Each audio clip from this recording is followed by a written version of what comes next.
wabarakatuh.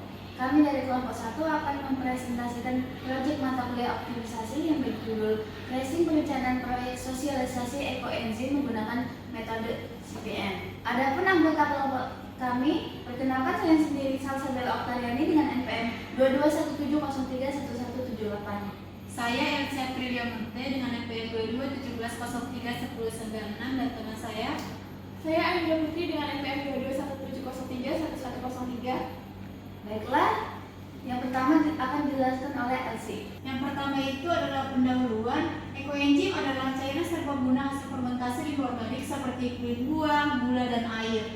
Cairan ini bermanfaat sebagai pembersih alami, pupuk cair, pengolahan limbah, hingga pengusir hama. Karena proses pembuatannya mudah dan bahan yang digunakan berasal dari bahan dapur, ekoenzim menjadi solusi ramah lingkungan yang sangat relevan untuk diterapkan di masyarakat. Selanjutnya, proyek sosialisasi ekoenzim ini bertujuan memberikan edukasi kepada masyarakat mengenai manfaat, cara pembuatan, dan penerapannya dalam kehidupan sehari-hari. Melalui kegiatan ini diharapkan menjadi peningkatan kesadaran dan partisipasi masyarakat dalam pengolahan sampah organik secara mandiri. Untuk masalahnya itu, sebelum proyek dimulai, diperlukan identifikasi objektif dan ruang lingkup. Masalah utama yang biasanya muncul, yang pertama itu ada rendahnya pemahaman masyarakat tentang pengolahan sampah organik, yang kedua keterbatasan fasilitas dan bahan praktik ekoenzim, yang ketiga itu kurangnya literasi lingkungan, yang keempat itu keterbatasan waktu, relevan, dan peserta, dan yang kelima itu ada batasan anggaran dan peralatan. Untuk prosesnya, proses sosialisasi memberikan kerangka kerja yang berisi aktivitas utama. Yang pertama itu menyusun materi edukasi, yang kedua menentukan lokasi dan perizinan, yang ketiga mempersiapkan bahan ekoenzim, yang keempat melaksanakan demo dan praktik peserta, yang kelima itu mempublikasikan pasca acara, dan yang terakhir itu untuk evaluasi. Untuk tujuan dan targetnya itu, yang pertama untuk tujuannya, yang pertama mengajarkan manfaat ekoenzim bagi lingkungan, yang kedua mengurangi limbah organik rumah tangga, yang ketiga memberikan keterampilan membuat ekoenzim secara mandiri, dan yang keempat mendorong kesadaran masyarakat mengenai gaya hidup ramah lingkungan. Untuk targetnya itu adalah ibu rumah tangga.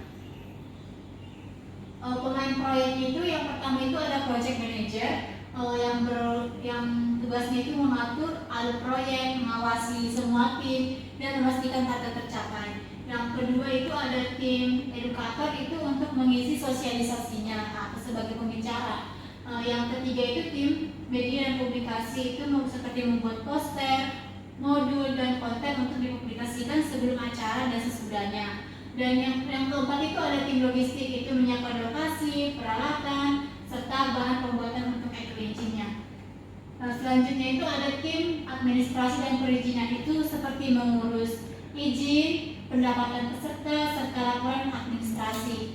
Yang selanjutnya ada tim dokumentasi, itu mengambil foto atau video selama acara. Dan yang terakhir itu ada tim keamanan dan kesehatan, itu untuk menjaga keamanan dan memastikan semua peserta mengikuti prosedur keselamatan. Untuk struktur organisasinya itu yang seperti tadi, yang pertama itu ada project manager, yang di bawahnya itu semua ada tim edukator, tim media dan publikasi, tim administrasi dan perizinan, tim logistik, tim dokumentasi, dan tim keselamatan. Tim keamanan keselamatan. Selanjutnya akan dijelaskan oleh teman saya Ainda.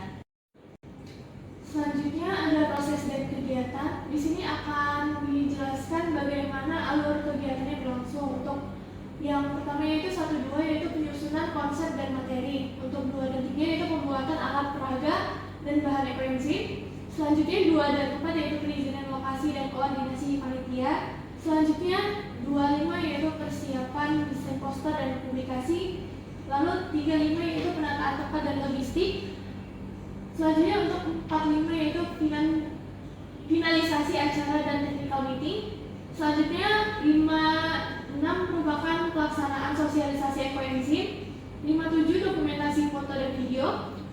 67 penutupan dan tanya jawab, dan yang terakhir 78 evaluasi penerapan akhir.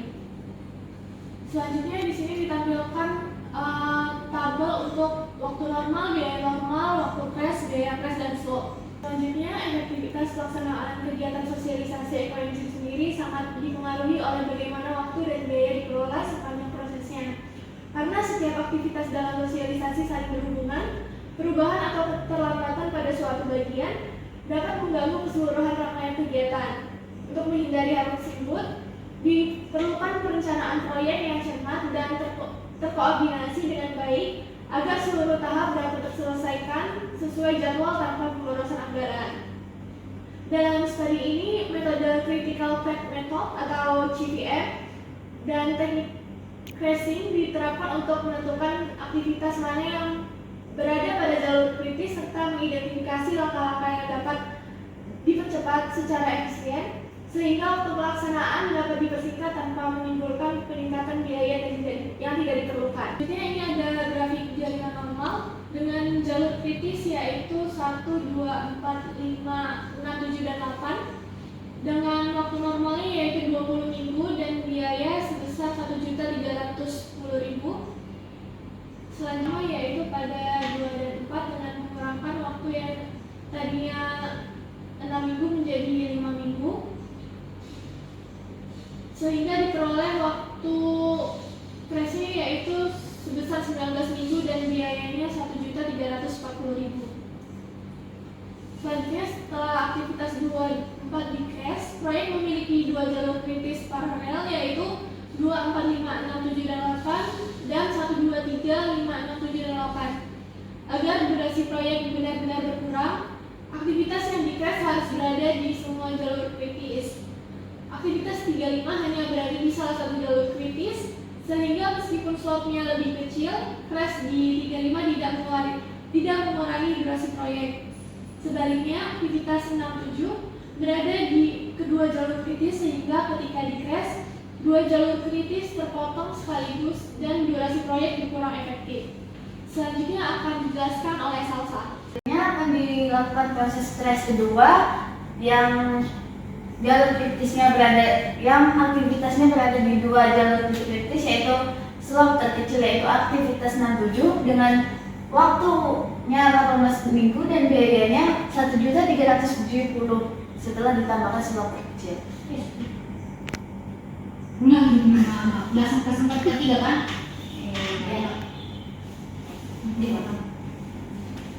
Lanjut. Iya. Udah. Kemudian kita melakukan crash ketiga yaitu dengan slope terkecil di aktivitas 78 dengan mengurangi waktunya menjadi 2 yaitu yang menghasilkan waktu akhirnya 17 minggu dan biaya akhirnya yaitu 1.400.000. Selanjutnya kita akan melakukan crash di aktivitas 12 dengan mengurangi waktunya menjadi 3 dan hasil dari waktu di crash 12 ini menjadi 16 minggu dengan biayanya 1.440.000. Kita lakukan lagi crash di aktivitas 12 karena masih bisa melakukan crashnya menjadi 2 minggu dengan waktu akhirnya 15 minggu dan biaya akhirnya 1.480.000.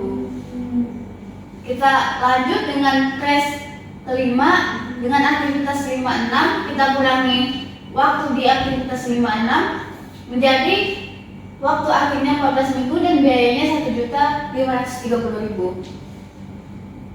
Selanjutnya kesimpulan, proyek sosialisasi ekoenzim dapat disimpulkan berhasil direncanakan secara efektif melalui penerapan metode Critical Path Method atau CPM dan teknik crashing yang memungkinkan identifikasi aktivitas paling menentukan serta percepatan durasi proyek tanpa peningkatan biaya yang tidak perlu. Dengan analisis yang sistematis, waktu pelaksanaan dapat dipersingkat sekaligus memastikan penggunaan sumber daya tetap efisien. Pendekatan ini mendukung terselenggaranya sosialisasi secara optimal, tepat waktu, dan berdampak bagi peningkatan pengetahuan serta kesadaran masyarakat terhadap pengelolaan sampah organik menggunakan ekoenzim. Sekian presentasi dari kelompok kami ucapkan terima kasih.